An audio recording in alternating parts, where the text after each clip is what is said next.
সেটা হচ্ছে কতিপয় টোকাই যেগুলা সোশ্যাল মিডিয়াতে কিলবিল করছে, এগুলার হুমকি, এগুলা দেশ থেকে বিদেশ থেকে এবং এগুলো সাংবাদিক নামদারি টোকা, এগুলোই হুমকি দিয়ে বেড়াচ্ছে। এছাড়া সরকারের তরফ থেকে আমি যদি বলি, আমি তো সরকারের তরফ থেকে কোনো হুমকি পাই নাই, কিন্তু এই টোকাইগুলোকে সরকার নিয়ন্ত্রণ করতে পারছে না। কিছু সরকারের নিয়ন্ত্রণে নাই, কিছু সরকারের নিয়ন্ত্রণে থাকলেও সরকার ব্যবস্থা নেয় না।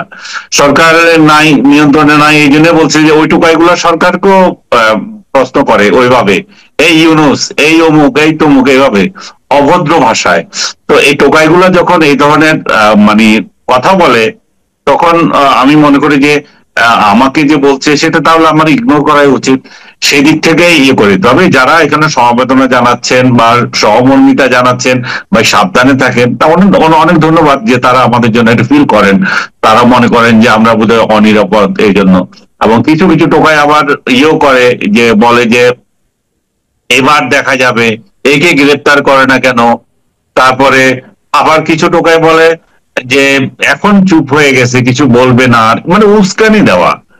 বাট আমি আমার তরফ থেকে বলবো, আমি যেভাবে আছি সেভাবে আছি এবং ওইভাবে থাকতে চাই আগামী দিন। এবং সরকারের তরফ থেকে আমাকে পার্সোনালি কোনো প্রেশার দেওয়া হয় নাই। যদি দিয়ে অবশ্যই জানাবো, সেটা তো অবশ্যই শেয়ার করবো, কিন্তু না দিলে আমি কেন খামাখা খামাখা বলবো যে সরকার আমাকে চাপ দিচ্ছে, কথা বলতে দিচ্ছে না। আমি তো দেখছি যে সরকারকেও চাপ দিচ্ছে এই টোকাইগুলো, শুধু আমাকে না। আমি কিভাবে সরকারকে শুধু ব্লেম দেবো? সরকারের উচিত এগুলার প্রিভেন্ট করা, সাংবাদিকদের প্রোটেকশনে আরো বেশি মনোযোগী হওয়া, বিশেষ করে সাংবাদিক নির্যাতন গ্রাম অঞ্চলে বা শহরে বা বিভিন্ন সাংবাদিকদের চাকরি খাওয়ার যে বিষয়টা, সেগুলোতে সরকারের নজর দেওয়া উচিত। সারা দেশের মানুষের মধ্যে এক ধরনের উদ্বেগ, উৎকণ্ঠা কাজ করছে। যারা সরকারের সমালোচনা করছেন তাদের উপরে নানান ধরনের খড়গহস্ত নেমে আসতে পারে, নানান ধরনের নাজেহাল করা হতে পারে। কেন মানুষের মধ্যে এই উদ্বেগ, উৎকণ্ঠা? এবং গণমাধ্যমের বিষয়ে টিআইবি যে প্রতিবেদন দিয়েছে, ইভেন সংবাদপত্র মালিক পরিষদ নোয়াবের পক্ষ থেকে যে উদ্বেগ জানিয়ে বিবৃতি দেওয়া হয়েছে, সেটি সরকারের পক্ষ থেকে প্রত্যাখ্যান করা হয়েছে। এসব বিষয়ে আমরা আলোচনা করবো। এই বিষয়ে আলোচনার জন্য আমাদের সঙ্গে যুক্ত রয়েছেন আজকে সিনিয়র সাংবাদিক আনিস আলমগীর। আনিস আলমগীর, আপনাকে স্বাগত জানাচ্ছি আমাদের অনুষ্ঠানে। প্রথমে যদি একটু আপনার বিশ্লেষণটা শুনতে চাই, যে আপনি সহ যারা আমরা কথা বলছি, মুষ্টিমেয় কিছু মানুষ সরকারের বিভিন্ন বিতর্কিত কর্মকাণ্ডের বিরুদ্ধে, তাদেরকে নিয়ে সাধারণ মানুষ এক ধরনের উদ্বেগ, উৎকণ্ঠার মধ্যে রয়েছে, নানান ধরনের গুজবর উঠছে। আপনি এই বিষয়টি কিভাবে বিশ্লেষণ করবেন? এটা এক ধরনের সত্যতা তো আছেই। মানুষ উদ্বিগ্ন কেন হয়? কারণ সোসাইটির মধ্যে মানুষ যখন দেখে যে কথা বলতে পারছে না, সে নিজে কথা বলে আতঙ্কিত বোধ করে, তখন তার মধ্যে যে অ্যাংজাইটি তৈরি হয়, সেটা যখন সে অন্যের উপরেও খড়ক নামে, তখন সে এটা একটা নৈকট্য ফিল করে। সেই কারণে সে মনে করে যে সরকার এইভাবে দমন পীড়ন নিপীড়নে নেমে গেছে, বিশেষ করে বিরোধী মতকে। সেই সেই জায়গায় ফিলিংস হয়। বাট পার্সোনালি আমাকে যদি জিজ্ঞেস করেন আমি কেমন ফিল করছি, না, আমি আগে যা ফিল করতাম এখনো তাই ফিল করছি। কিন্তু যেটা ডিস্টারবেন্স যেটা হচ্ছে, সেটা হচ্ছে কতিপয় টোকাই যেগুলা সোশ্যাল মিডিয়াতে কিলবিল করছে, এগুলার হুমকি, এগুলা দেশ থেকে বিদেশ থেকে এবং এগুলো সাংবাদিক নামদারি টোকা, এগুলোই হুমকি দিয়ে বেড়াচ্ছে। এছাড়া সরকারের তরফ থেকে আমি যদি বলি, আমি তো সরকারের তরফ থেকে কোনো হুমকি পাই নাই, কিন্তু এই টোকাইগুলোকে সরকার নিয়ন্ত্রণ করতে পারছে না। কিছু সরকারের নিয়ন্ত্রণে নাই, কিছু সরকারের নিয়ন্ত্রণে থাকলেও সরকার ব্যবস্থা নেয় না। সরকারের নাই, নিয়ন্ত্রণে নাই, এই জন্য বলছে যে ওই টোকাইগুলো সরকারকেও প্রশ্ন করে ওইভাবে, এই ইউনুস, এই অমুক, এই তমুক, এইভাবে অভদ্র ভাষায়। তো এই টোকাইগুলো যখন এই ধরনের মানে কথা বলে, তখন আমি মনে করি যে আমাকে যে বলছে সেটা তাহলে আমার ইগনোর করাই উচিত। সেই দিক থেকে ইয়ে করি। তবে যারা এখানে সমবেদনা জানাচ্ছেন বা সহমর্মিতা জানাচ্ছেন বা সাবধানে থাকেন, তা অনেক অনেক ধন্যবাদ যে তারা আমাদের জন্য এটা ফিল করেন। তারা মনে করেন যে আমরা বোধহয় অনিরাপদ এই জন্য। এবং কিছু কিছু টোকাই আবার ইয়েও করে, যে বলে যে এবার দেখা যাবে, একে গ্রেপ্তার করে না কেন। তারপরে আবার কিছু টোকাই বলে যে এখন চুপ হয়ে গেছে, কিছু বলবে না, মানে উস্কানি দেওয়া। বাট আমি আমার তরফ থেকে বলবো, আমি যেভাবে আছি সেভাবে আছি এবং ওইভাবে থাকতে চাই আগামী দিন।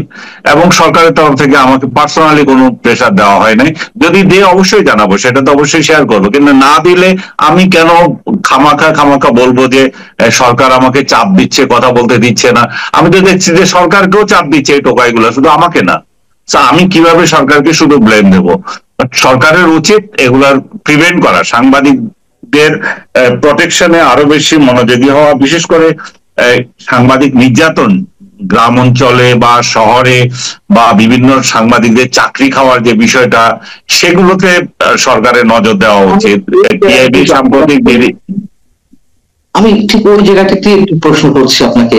আপনি যাদের কথা বলছেন, যে টুকাইদের কথা বা যে পলাতক ইউটিউবার যারা নানান ধরনের কন্টেন্ট তৈরি করছে উস্কানিমূলক, সরকার, এটা সত্য কথা, আমার আপনার উপরে এখনো কোনো ধরনের ডিরেক্ট কোনো হুমকি দেয়নি, কোনো ধরনের প্রেশার ক্রিয়েট করেনি।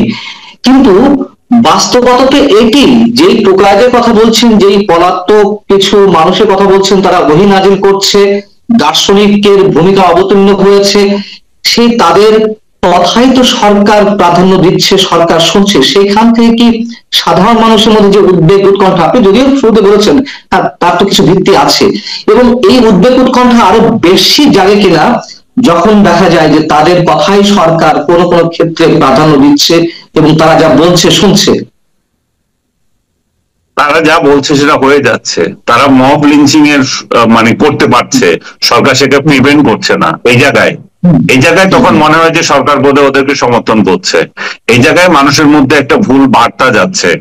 সরকার যে আসলে একটা অথর্ব, সরকার যে আসলে কিছুই করছে না, সরকার এদিকও না ওইদিকও না, সরকার যে এখন ওই যে ইয়েতে আপনার সিপিডির যে ভট্টাচার্য যেটা বলছিল যে এই মানে, হ্যাঁ, দেবপ্রিয় ভট্টাচার্য, রাইট, দেবপ্রিয় ভট্টাচার্য যেটা বলছিল, এত সহজ সরল, এত সহজ সরকার আমি আর দেখি নাই।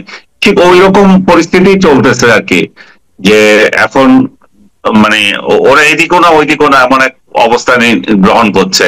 সরকার যদি এগুলো প্রিভেন্ট করতো, বিশেষ করে 32 নম্বর ভাঙার প্রতি যে হুমকি ছিল, সেটা একদম বড় ধরনের একটা ইভেন্ট ছিল। সরকার যদি ওইটাকে প্রিভেন্ট করতো, তাহলে মানুষ মনে করতো যে সরকার এগুলোকে সাড়া দেয়, যে এই জঙ্গি গোষ্ঠী, তারপরে মব গোষ্ঠী, এই টোকাই ইউটিউবার, পলাতক ইউটিউবার, এদের এদের এদের কথাকে সরকার পাত্তা দেয় না। সরকার তার নিজস্ব নীতিতে চলে। সরকার এটা করে নাই বলে মানুষের মধ্যে একটা ভুল বার্তা যাচ্ছে। বাট আমি ব্যক্তিগতভাবে মনে করি না যে সরকার এটা চাইতেছে। সরকার অনেকের গলা টিপে ধরতে চাচ্ছে, এটা আমি ব্যক্তিগতভাবে বিশ্বাস করি না এখনো। না, যখন সেই পলাতক ইউটিউবার বা আপনার বক্তব্য অনুযায়ী যে টোকাইদের কথা আমরা মিন করছি, তারা শুধু মব লিঞ্চিং নয়, 32 নম্বর বুলডোজার দিয়ে গুড়িয়ে দেওয়া থেকে শুরু করে সারা দেশে যে সন্ত্রাসী কর্মকাণ্ড, তাতে ইন্ধন দেওয়াই শুধু নয়, সরকারের বিভিন্ন ঊর্ধ্বতন পর্যায়ে রদ বদল, অমুককে বাদ দেওয়া, তমুককে নেওয়া, এবং তাদের কথা অনুযায়ী নানান ধরনের এজেন্ডা বাস্তবায়ন করা, এগুলো তো আমরা দেখছি। তাহলে তাদেরকে আমরা কিভাবে অ্যাভয়েড করব? সাধারণ মানুষও বা কেন তাদের উদ্বিগ্নের জায়গা থেকে সরে আসবে? আমি তো সরে আসতে বলছি না, আমি তাই তো বললাম যে সরকার এগুলো প্রিভেন্ট করছে না, তাই মানুষের মধ্যে উদ্বেগ বাড়ছে এবং ভুল বোঝাবুঝি তৈরি হচ্ছে। বাট আরেকটা জিনিস হচ্ছে যে শুধু সাংবাদিকরা কথা বললে হবে, সাধারণ মানুষ কথা বলতে পারছে কিনা সেটাও দেখতে হবে। সাধারণ মানুষ তো তার দৃষ্টিতে দেখবে আমি কথা বলতে পারছি কিনা, এবং আমার রিপ্রেজেন্টেটিভ হয়ে সাংবাদিকরা কথা বলতে পারছে কিনা, আমার রিপ্রেজেন্টেটিভ হয়ে বিরোধী দল কথা বলতে পারছে কিনা, এগুলোই মানদণ্ড। নিশ্চয়ই সরকারে যারা আছে তারা এগুলো খুব ভালো করেই জানে। আপনি বলছেন বা আমিও আমিও বলছি যে আমাদের উপরে সরাসরি তেমন কোনো ধরনের প্রভাব পড়েনি। আমাদের উপরে প্রভাব পড়েনি শুধু এটুকু দিয়ে তো নিশ্চয়ই বিচার করলে হবে না। তার মানে আমি বলতে চাচ্ছি যে এর আগে যে ঘটনাগুলো আমরা দেখেছি, সামান্য কয়েকটা কোশ্চেনের বিপরীতে অনেকে চাকরি গেল। টিআইবি যে প্রতিবেদন দিয়েছে তার মধ্যে একেবারে স্পেসিফিক্যালি অনেক কিছু উল্লেখ করা হয়েছে, আপনি নিশ্চয়ই সেটি পড়েছেন। যদি একটু আপনাকে রিকল করার জন্য বলি যে অভ্যুত্থান পরবর্তী সময় 496 জন সাংবাদিক হয়রানির শিকার হয়েছেন, আর হত্যা মামলা তো দেওয়া হয়েছিল, তো অনেক আলোচিত হয়েছে। 266 জনের বিরুদ্ধে হত্যা মামলা দেওয়া হয়েছে। 24 জনের বেশি গণমাধ্যম কর্মীকে পদ থেকে অপসারণ করা হয়েছে। 11টি সংবাদপত্রের সম্পাদক, 11টি বেসরকারি টেলিভিশনের চ্যানেলের বার্তা প্রধানকে বরখাস্ত করা হয়েছে, 150 জন সাংবাদিককে চাকরিচ্যুত করা হয়েছে। একেবারে specifically transparency international Bangladesh TIB এটি উল্লেখ করেছে। তাহলে আমরা আমাদেরটা বলছি যে সরাসরি আমাদের উপরে কোনো প্রেশার আসেনি আমাদের উপরে, এইগুলোকে আপনি কিভাবে বলবেন, কি মনে করেন? এগুলো তো আমি বললাম, এগুলো তো সরকারের এই ব্যর্থতা, এগুলা এক ধরনের ব্যর্থতা এই অর্থে যে সরকার এগুলো প্রিভেন্ট করতে পারে না। ভীতি সংস্কৃতিটা তৈরি হয়েছে, বিশেষ করে ভুয়া মামলা যে বিষয়টা। এখন একদল লোক আছে যে যারা অপরাধ করেছে, যারা অতীতে দালালি করেছে, তাদের বিরুদ্ধে কি কোনো মামলা হবে না? হতে পারে। আপনার দালালির কেন দালালি মামলা করেন না, কিন্তু হত্যা মামলা কেন দিচ্ছেন? ও তো হত্যা করে নাই। আপনি যে সমস্ত মামলা দিচ্ছেন, মিথ্যা মামলা দিচ্ছেন, এই যে প্রধান বিচারপতি যে কদিন আগে যিনি যাকে গ্রেপ্তার করা হলো, খায়রুল সাহেব, ওনার বিরুদ্ধে তো একটা হত্যা মামলা দিয়েছে। এটা কোনো পাগল বিশেষ করবে?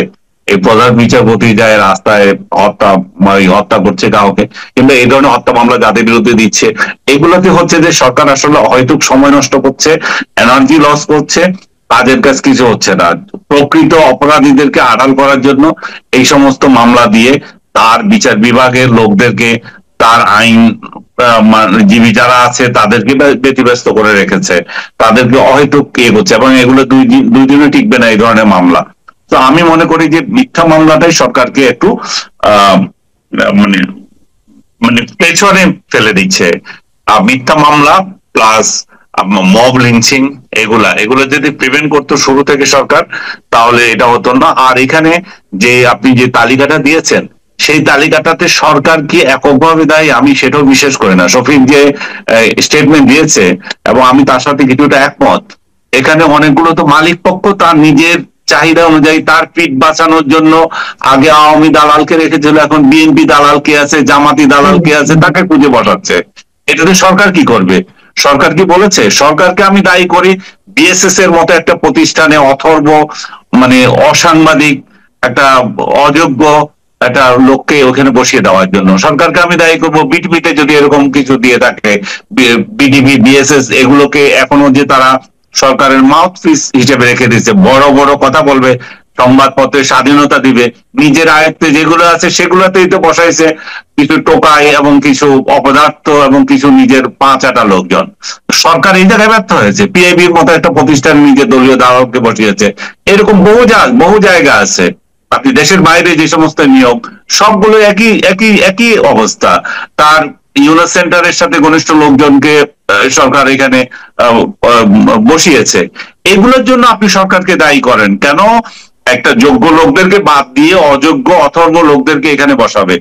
কিন্তু কোন বেসরকারি প্রতিষ্ঠানে কাকে কে বসিয়েছে সেই জন্য আপনি তো সরাসরি দায়ী করতে পারেন না। সরাসরি আমি দায়ী করবো শুধু সরকার নিজের ক্ষমতা যেখানে আছে সেখানে। যেগুলোকে বসিয়েছে সেগুলো তো আমি দেখেছি যে সরকার বসায় না, এগুলো মালিক বসিয়েছে। এখন মালিক বলতে পারে আমাকে বিএনপির তরফ থেকে চাপ দেওয়া হয়েছে, আমাকে জামাতের তরফ থেকে চাপ দেওয়া হয়েছে। তো চাপ দিতে আপনাকে পারে কেন? কারণ আপনার সেই দুর্বলতা আছে, আপনার সেই মেরুদণ্ড নাই, আপনি সে অপরাধ করেছেন। কিংবা আপনি সুবিধা নেবেন সরকার পরিবর্তনের পর, বা সরকার পরিবর্তন হয়ে গেছে, এখন আওয়ামী লীগের দরকার নাই, সো আওয়ামী দালালকে আপনার দরকার নাই, এখন বিএনপি দরকার, জামাতি দালাল দরকার। সেই হিসেবে আপনি যে তালিকা দিলেন, এতগুলো প্রতিষ্ঠানের প্রধান কথা চেঞ্জ হয়েছে, সেটাই চিত্র। এই জন্য সরকারকে আমি এককভাবে কিভাবে দায়ী করব? আমি এটাতে দায়ী করতে পারছি না। নিশ্চয় আমিও দায়ী করছি না, কিন্তু বাস্তবতা এটি যে আমাদের গণমাধ্যম মালিকদের মেরুদণ্ড নেই, অথবা তাদের ব্যবসায়িক স্বার্থ দেখার জন্য তারা যখন যেদিকে হাওয়া সেদিকে তারা চলে, এটি চরম বাস্তবতা। কিন্তু সরকারের পক্ষ থেকে যদি এরকম একটা অভয়ের পরিবেশ নিশ্চিত করা যেত, এই এনভায়রনমেন্টটা তৈরি করতে পারেনি বিধায় তারা এদিকে যাচ্ছে। যেমন আমি যদি একটা ছোট এক্সাম্পল দিই, আমরা এর আগে দেখেছি অন্তত 2024-এর 5 আগস্ট পর্যন্ত খুব সেন্সিটিভ ডে এবং ইম্পর্টেন্ট ডে গুলোতে, স্বাধীনতা দিবস, শহীদ দিবস কিংবা বিজয় দিবসে, যে ডগি উঠতো টেলিভিশন চ্যানেল গুলোতে কালো পতাকা শহীদ দিবসে, কিংবা স্মৃতিসৌধের সিম্বলিক ডগি উঠতো, অথবা পত্রিকাগুলো বাম পাশে এক লাইনে ইতিহাস নির্ভর যে কলামগুলো লেখা হতো, সেগুলো কিন্তু হাতে গোনা 2-1টি প্রতিষ্ঠান ছাড়া আর কোথাও দেখিনি 2024-এর 5 আগস্টের পরে। এটা তারা, আমি নিজের দায়িত্ব নিয়ে বলছি, আমি যখন একটি প্রতিষ্ঠানে ছিলাম 5 আগস্টের পরে সরকার কিন্তু নির্দেশনা দেয়নি, তারপরও ওই প্রতিষ্ঠান এই কাজগুলো করেনি। কেন করেনি? তার মানে কি একই তো কথা দাঁড়াচ্ছে, আমি যেটা বললাম আপনার মেরুদণ্ডহীন মালিক পক্ষ এটা করছে না, সরকারকে বলেছে তুমি এটা দিচ্ছ কেন, এটা দিয়েছো কেন, সরকার তো বলেনি। আমি সেটাই বলছিলাম যে সরকার তাহলে ওই পরিবেশটা নিশ্চিত করতে পারেনি, নির্ভয় বা অভয় পরিবেশটা নিশ্চিত করতে পারেনি। সরকার নির্ভয় পরিবেশের বিষয় তো না, সরকার নির্ভয় পরিবেশ ওই জায়গায় যে আপনি এটা যদি লাগিয়ে ফেলেন, আপনি এমন একটা কাজ করেছেন যেটা মনে করেন এখন জনকণ্ঠ দখল, এখানে সরকারের ইনভলভমেন্টের কথা বলা হচ্ছে, সরকারের দালালরা এখানে ইনভলভ আছে, জামাত আছে, বিএনপি আছে, এনসিপি আছে, এই জাতীয় কথাবার্তা বলতেছে। সরকার এখানে কি করবে? সরকার এখানে যদি নিজেদের উদ্যোগ নেয় তাহলে ঠিক আছে, আমরা উদ্যোগ নিয়েছি এখানে, কিন্তু আপনি যে প্রতিষ্ঠানের কথা বললেন সেই প্রতিষ্ঠানের মালিক যদি আগে চোর ডাকাত হয়ে বদমাশ হয়ে বিদেশে পালিয়ে থাকে, এখন এসে টেলিভিশন দখল করে, তো তার তো ওই টেলিভিশন দখল করার জন্য তার দরকার, যে চেয়ারম্যান হিসেবে পালিয়েছিল, হ্যাঁ, অপকর্ম করে, অপকর্ম করে পলাতক হওয়ার পরে 5 আগস্টের পরে এসে সেই চেয়ারম্যান টেলিভিশন দখল করেছে, সেই টোকাই সাংবাদিক কতগুলোকে রেখে স্বাধীনতার বিরুদ্ধে প্রচার করছে তার টেলিভিশনে। তো যদিও তার টেলিভিশনে না, তার টেলিভিশন শেখ হাসিনাই দিয়ে গিয়েছিল, এই দেশের প্রথম টেলিভিশন সেটা, তো এই দায়িত্ব কার? এই দায়িত্ব তোকে আপনি কি সেই সাংবাদিক ওই সরকারকে দায়ী করবেন? সরকারকে বলছে এটা তো করো, সরকার তো বলে নাই। সো আমি মনে করি যে এই সমস্ত অপকর্ম ওই মালিকরাই করছে, আমরা সব সময় মালিকদেরকে ধোয়া তুলসী পাতা ভেবে শুধুমাত্র এদেরকে দায়ী করছি। সরকার একটা জিনিস এখানে শুধুমাত্র দায়ী, যদি কোনো মব হুমকি দিয়ে থাকে যে আমি এই টেলিভিশন দখল করতে যাচ্ছি, এই টেলিভিশনের অমুককে এই পদ থেকে সরাও, সরকার সেই এবং সেই জায়গায় তারা মব নিয়ে গিয়েছে, সরকার তাদেরকে সরায় নাই।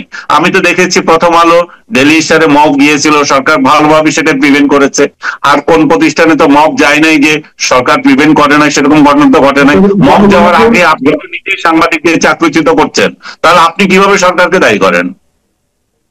ঠিক আছে, আমি অবশ্যই এখানে আপনার সঙ্গে একমত, কিন্তু জনকণ্ঠের বিষয়টি আপনি কিভাবে মূল্যায়ন করবেন? সেটা তো একটা ব্যক্তিগত প্রতিষ্ঠান, সে কোন পলিসি চলবে, যে কোনো, আমি জনকণ্ঠের কথা বলছি না, প্রত্যেক প্রতিষ্ঠানে একটি সম্পাদকীয় নীতিমালা থাকে। কেউ যদি দালালি করে, কেউ যদি অপকর্মও করে, সেক্ষেত্রে তো আইনি প্রতিকার পাওয়ার তো একটি জায়গা আছে, প্রেস কাউন্সিল বা অন্য আরো অনেক বিষয় আছে। সেখানে এই যে সেখানেও তো এক ধরনের মব ক্রিয়েট করা হলো জনকণ্ঠে, মব ক্রিয়েট করে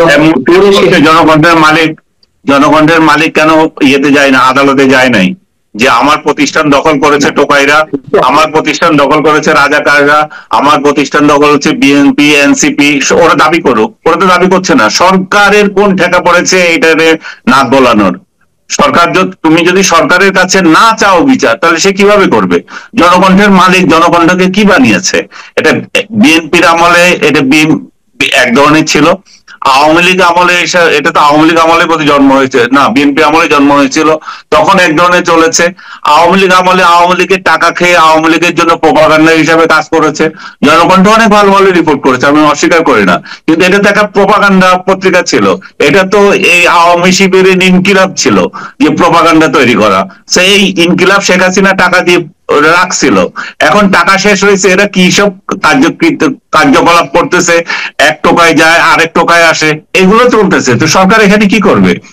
আমি তো এখানে সরকারের শুধুমাত্র সরকারের দোষ দেখি না, এখানে মালিক পক্ষেরও দোষ দেখি। মালিক পক্ষ তার পত্রিকাকে সে কি আদালতে যাক, আদালতে গিয়ে বলুক আমার পত্রিকা দখল করেছে কেন, সরকার যদি কোনো ব্যবস্থা না নেয় তখন আমি সরকারকে দায়ী করবো, সরকারকে বলবো যে কেন এটা ব্যবস্থা নিবে না, একটা বেসরকারি প্রতিষ্ঠান কিভাবে এরকম দখল করতে পারে, একটা বেসরকারি জায়গা বঙ্গবন্ধুর 32 নম্বর জায়গাটা একটা প্রাইভেট বাড়ি কিভাবে ভেঙে ফেলতে পারে, কালকে আপনার বাড়ি ভাঙতে পারে, পাশের বাড়ি ভাঙতে পারবে, সেটার আমি প্রতিবাদ করতে পারি না। আপনার সেটা যদি এখানে অন্যায় হয়, আপনি তো আইনেরই আশ্রয় নিচ্ছেন না, আপনার জন্য কার টাকা পড়েছে যে আপনার জন্য কথা বলার? আপনি নিজে সাংবাদিকতা কি করেছেন সেটাও তো দেখতে হবে। এর থেকে তো ভালো আপনি যে আওয়ামী লীগ আমলে এটা ইনকিলাব ছিলেন, প্রপাগান্ডা পত্রিকা ছিল, সেই প্রপাগান্ডাকে বাদ দিয়ে এখন সরাসরি ইনকিলাব হয়ে গেছে, তো আর দরকার কি? তার থেকে তো ভালো আপনি যে মুক্তিযুদ্ধের পক্ষে আগে কথা বলতেন, সেটা প্রপাগান্ডা হোক আর যে স্টাইলে হোক, সেই মুক্তিযুদ্ধের পক্ষে কথা বলতে গিয়ে এখন আপনার পত্রিকা দেখা যাচ্ছে আপনি নিজে থাকা অবস্থায় ওই মুক্তিযুদ্ধের বিরুদ্ধে কথা বলছেন, এই পত্রিকা থাকার দরকার কি মালিক পক্ষ দিয়ে? আমি ব্যক্তিগতভাবে মনে করি, আমি তথাকথিত ওই যে সংবাদপত্রের হামলা, এগুলোতে আমি বিশ্বাস করি না। যে সংবাদপত্রের উপর হামলা করেছে, সংবাদপত্রের মালিক নিজেই হচ্ছে 2 নম্বর, মানুষকে কেন বলবে?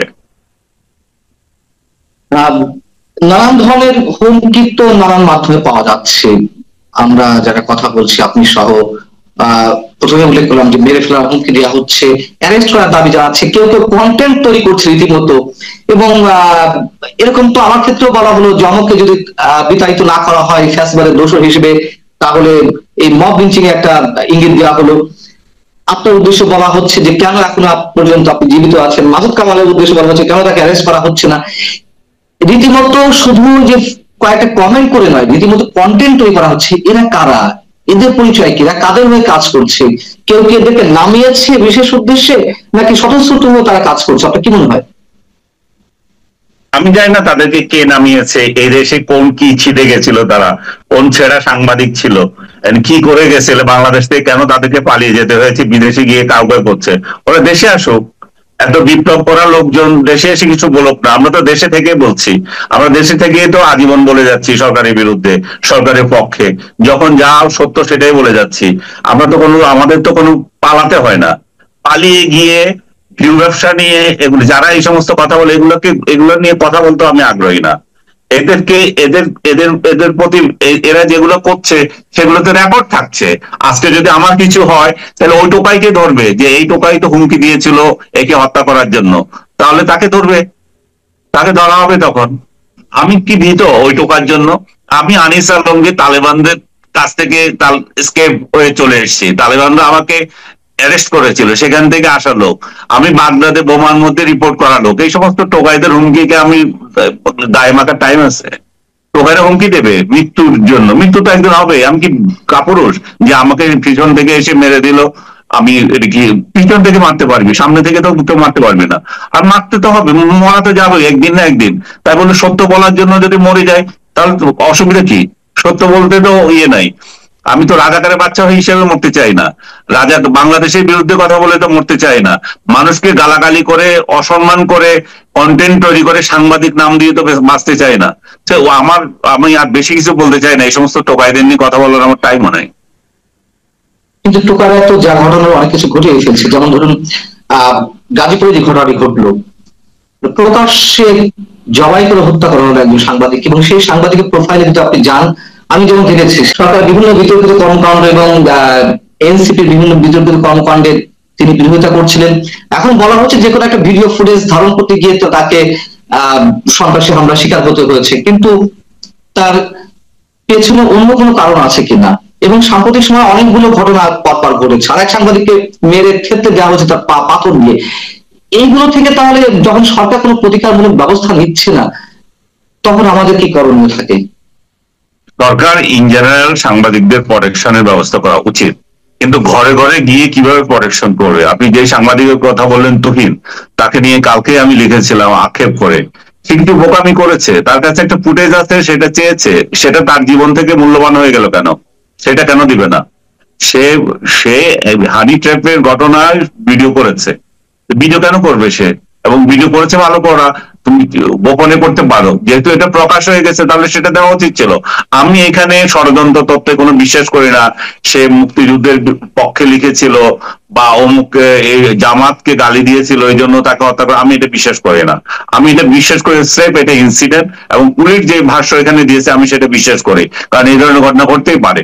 কারণ আমি একজন লোককে কোপাচ্ছি, আমি একজন লোককে মারছি, সেই দৃশ্য আপনি ফুটেজ নিয়েছেন, আমি আপনাকে রিকোয়েস্ট করছি যে আমাকে দিয়ে দেন, সেটা আপনি দিচ্ছেন না। সেই আমি যদি ওই ক্রিমিনাল হই, সে প্রতিশোধ আমি নিতে পারি। এটা এটা উন্নত দেশেও হতে পারে, এটা যদি বাংলাদেশে তা না। উন্নত দেশে যেটা হয় সেটা হচ্ছে আমার উপর সে প্রতিশোধ নেবে অপ্রকাশ্যে, আর বাংলাদেশে ডক্টর ইউনূসের শাসনে সেটা নিচ্ছে প্রকাশ্যে। পার্থক্য হচ্ছে এটাই। কিন্তু ক্রিমিনালরা সবসময় রিভেঞ্জ এভাবেই নেয়, এটা নতুন কিছু না। তো আমি এই ঘটনাকে মনে করি না যে, তুহিনের ঘটনা দিয়ে মনে করি না যে সরকার সাংবাদিকদের প্রোটেকশন নিচ্ছেন না। সরকার তো সারা দেশের মানুষের প্রোটেকশন নিচ্ছেন না। 200-এরও বেশি মানুষকে কুপিয়ে তো হত্যা করা হয়েছে 5 আগস্টের পর থেকেই। তো ওদের জীবন কি জীবন না? শুধু সাংবাদিকের জীবনটাই জীবন?